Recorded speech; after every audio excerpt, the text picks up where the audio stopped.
মাত্র দুটো আলু দিয়ে চটপট একটা স্ন্যাক্স কিভাবে বানালাম তাই শেয়ার করব। হ্যালো, আসসালামু আলাইকুম বন্ধুরা, কেমন আছেন সবাই? আশা করি সবাই ভালো আছেন। আপনাদের দোয়ায় আলহামদুলিল্লাহ আমরা বেশ ভালো আছি। আজকে সারাদিন সাব্বু বলে, ভাইয়া আমার তো দাঁতগুলো কিরবির করছে, ইচ্ছে করছে মুসমুসে কিছু খাই। আমি বললাম ওয়েট কর, দেখি কি করা যায়। তারপর ঘর থাকা দুটো আলু খোসা ছাড়িয়ে গ্রেট করে নিলাম। তারপর দুটো বরবটি কুচি কুচি করে নিব, সাথে পেঁয়াজ কুচি, হলুদ, মরিচ, গরম মশলা, পরিমাণ মতো লবণ দিয়েছি। বিকেল বেলায় মুসমুসে নাস্তা খেতে কান্না ভালো লাগে। হ্যালো বন্ধুরা, আপনারা চাইলেও সময়ের অভাবে অনেক সময় এই নাস্তাগুলো বানিয়ে খেতে পারেন না। আজকে আমার রেসিপিটা দেখে আপনারা অনেক উপকৃত হবেন। যাই হোক, গ্রেট করা আলুগুলোর সাথে প্রয়োজনীয় মশলা আর সাথে অল্প একটু ময়দা, কিছুটা চালের গুঁড়া দিয়ে ভালো করে মেখে নিয়েছি। চালের গুঁড়া দিলে এই নাস্তাটা খেতে অনেক মুচমুচে হবে। তারপর চুলে কড়াই দিয়ে তেল গরম করে ডোগুলো একটু একটু করে হাতে নিয়ে একটু চ্যাপটা করে গরম তেলে দিয়েছি। তারপর মিডিয়াম আছে সবগুলো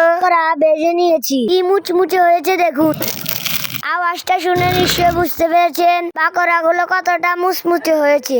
হাতে একটু সময় পেলে এই পাকোড়াগুলো বানিয়ে খাবেন, দেখবেন অনেক ভালো লাগবে। আজকে এ পর্যন্ত, আল্লাহ হাফেজ।